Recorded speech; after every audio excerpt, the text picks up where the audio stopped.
Speaker sir, ప్రతిపక్ష సభ్యులు వారి ఎటువంటి సూచనలు ఇచ్చినా, ఏ విమర్శలు చేసినా సద్విమర్శలు కూడా మేము యాక్సెప్ట్ చేస్తాం. కానీ శాసనసభలో జరిగే ఇంత సీక్రెట్ డిబేట్ ద్వారా మీరు ప్రజల్లో అనుమానాలు, అపోహలు స్ప్రెడ్ చేసే విధంగా ఉండి మాత్రం అది తీవ్రంగా ఖండిస్తున్నాం. ఒకటి, మీ ద్వారా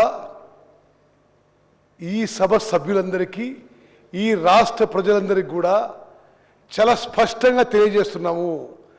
10 ఏళ్ల పాటు వాళ్ళు ఉన్నారు, ఢిల్లీలో మీరు 10 ఏళ్ల పాటు ఉన్నారు. మీరు ఎక్కడన్నా బీసీ కులగణన మొదలుపెట్టినండి? మీరు ఏ బీజేపీ రాష్ట్రం మొదలుపెట్టినా? మీరు నరేంద్ర మోదీ గారు మొదలుపెట్టినా? మొదలుపెట్టలేదు. స్పీకర్ సార్, ఇదొక చారిత్రాత్మక మార్పు. భారతదేశం యొక్క చరిత్రలో సామాజిక న్యాయం కోసం ఇది కాంగ్రెస్ పార్టీ రాహుల్ గాంధీ గారి ఇనిషియేటివ్తో మొదలుపెట్టిన విషయం దయచేసి మీరు గుర్తుపెట్టుకోవాలి. మొత్తం ఎక్సైజ్ గురించి ముఖ్యమంత్రి గారు వివరంగా చెప్పారు. నేను నా సుదీర్ఘ కాలంలో శాసనసభలో, పార్లమెంట్లో అనుభవంతో ఇంత భారీ స్థాయి ఎక్సర్సైజు ఇంత మెటికులస్గా, ఇంత సిస్టమేటిక్గా జరగదని చెప్పి నేను మనం చేస్తాను. వారు ఎక్స్ప్లెయిన్ చేసినట్టుగా రాష్ట్రంలో ప్రతి 150 ఇండ్లు మార్కౌట్ చేసి ఒక టీచర్నో, ఒక అంగన్వాడీ కేంద్రం ఎంప్లాయీనో, ఒక అగ్రికల్చర్ ఆఫీసర్నో కేవలం 150 ఇండ్ల వరకే ఎన్యూమినేటర్గా పెట్టి, ప్రతి 10 మంది ఎన్యూమినేటర్లకి ఒక సూపర్వైజర్ పెట్టి రాష్ట్రంలో 1,03,000 మంది గవర్నమెంట్ ఎంప్లాయీస్ని 3 నెలల పాటు కేవలం ట్రైనింగ్ తర్వాత ఈ కార్యక్రమం మీద పెట్టినాము. మా ప్రభుత్వం యొక్క చిత్తశుద్ధిని మీరు శంకించొద్దు. మేము బీసీల విషయంలో, ఎస్సీ ఎస్టీల విషయంలో దయచేసి మీరు గమనించాలి. Congress party stands for social justice. Rahul Gandhi గారు పార్లమెంట్లో బయట మాట్లాడినట్టుగా మేము సామాజిక న్యాయానికి కట్టుబడిన విషయం మనం చేస్తున్నా. స్పీకర్ సార్, ఒకటి ఆ ప్రక్రియ విషయంలో మీకు ప్రతిపక్ష సభ్యులందరికీ కావాలంటే మరోసారి what is the exercise which went in to this whole exercise, this whole effort మేము సపరేట్గా కూడా ప్రజెంటేషన్ ఇస్తాం. మీరు మేము చేసిన ప్రక్రియలో ఏమైనా పొరపాట్లు చెబితే we are willing to correct ourselves. Speaker sir, సభ్యులందరికీ, రాష్ట్ర ప్రజలను నేను తెలియజేస్తున్నా, తెలంగాణ రాష్ట్రంలో 1 ఇయర్లో జరిగిన ఎక్సైజ్ బహుశా భారతదేశంలో ఏ రాష్ట్రంలో జరగలేదు. ఇంత మెటికులస్గా, ఇంత సిస్టమేటిక్గా, ఇంత ఇంక్లూజివ్గా ఎక్కడ జరగలేదని చెప్పి నేను మనం చేస్తున్నాను. అదేవిధంగా శంకర్ గారు,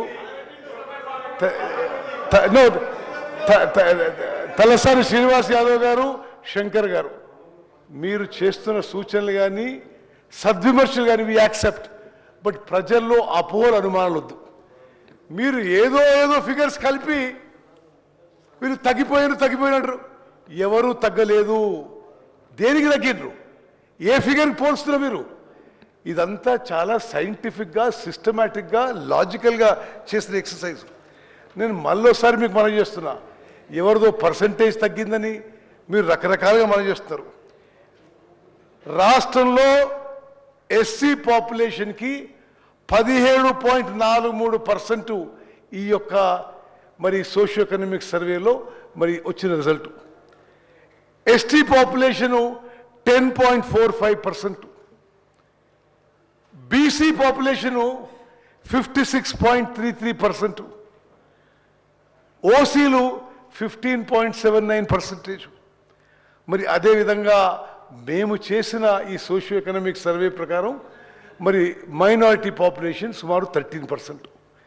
నేను మీకు ఏం మనం చేస్తున్నానంటే స్పీకర్ సార్, ఒకటి, ఈ ఎక్సర్సైజ్ అయితే అధికారులు మరి చాలా సిస్టమేటిక్గా ప్లానింగ్ డిపార్ట్మెంట్ ద్వారా రాష్ట్ర వ్యాప్తంగా చేయడం జరిగిందో, ఎస్, మా లెక్కల ప్రకారం రాష్ట్ర జనాభా 3,70,00,000. 3,70,00,000లో 3,54,00,000 మందికి ఇండివిజువల్ సర్వే జరిగింది. మేము వచ్చిన లెక్క ఫిజికల్గా లెక్క ఎంత వచ్చిందంటే 4,20,00,000 ఉండాలి, 5 కోట్లు ఉండాలంటే దానికి ఎవరేం చేయాలి? ఇది సిస్టమేటిక్గా మొత్తం రాష్ట్రంలో ప్రతి ఇంటికి మార్కింగ్ జరిగి, లిస్టింగ్ జరిగి, ఎన్యూమినేటర్స్ మార్క్ అయ్యి, ట్రైనింగ్ అయ్యి, ఇంటింటికి పోయిన సర్వే. మరి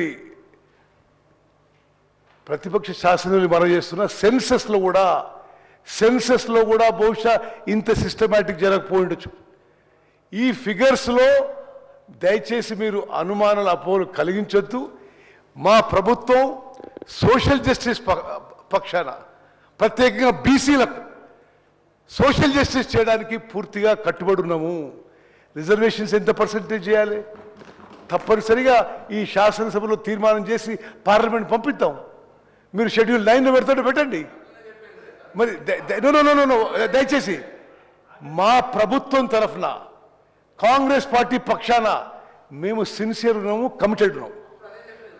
దయచేసి మీరు మా కమిట్మెంట్, మా సిన్సియరిటీ డౌట్ చేయవద్దు, ప్రజల్లో అనుమానాలు పెట్టొద్దని చెప్పి నేను మనం చేస్తున్నా. స్పీకర్ సార్, నేను మళ్ళా ఇంటర్వ్యూని అయితే అవసరం ఉంటే కానీ this is a massive meticulous systematic exercise. స్వతంత్ర భారతదేశంలో ఏ రాష్ట్రంలో, బీజేపీ పాలించిన ఏ రాష్ట్రంలో చేయలే. శంకర్ గారు, మీరు నరేంద్ర మోదీకి సలహా ఇవ్వచ్చు కదా, మొత్తం భారతదేశంలో చేయొచ్చని. మరి చేస్తలేరు వాళ్ళు. మరి 10 ఏళ్ల పాటు వాళ్ళు పరిపాలించారు, వాళ్ళు చేసినరా? వాళ్ళు చేయలేదు. మేము ఒక స్పీకర్ సార్ మా ప్రియతమ నాయకుడు, లోక్సభ ప్రతిపక్ష నాయకుడు రాహుల్ గాంధీ గారి ఇన్స్పిరేషన్తో సోషల్ జస్టిసే ధ్యేయమని ముందుకు పోతున్నాము. చాలా మెటిక్యులస్గా ఈ మొత్తం ఎక్సైజ్ చేయడం జరుగుతుంది. అంకెలపై అనుమానం చేస్తే మరి మీకు మొత్తం అసలు ఎక్సర్సైజే దాన్ని డెఫర్ చేయాలంటారు, పోస్ట్పోన్ చేయాలంటారు.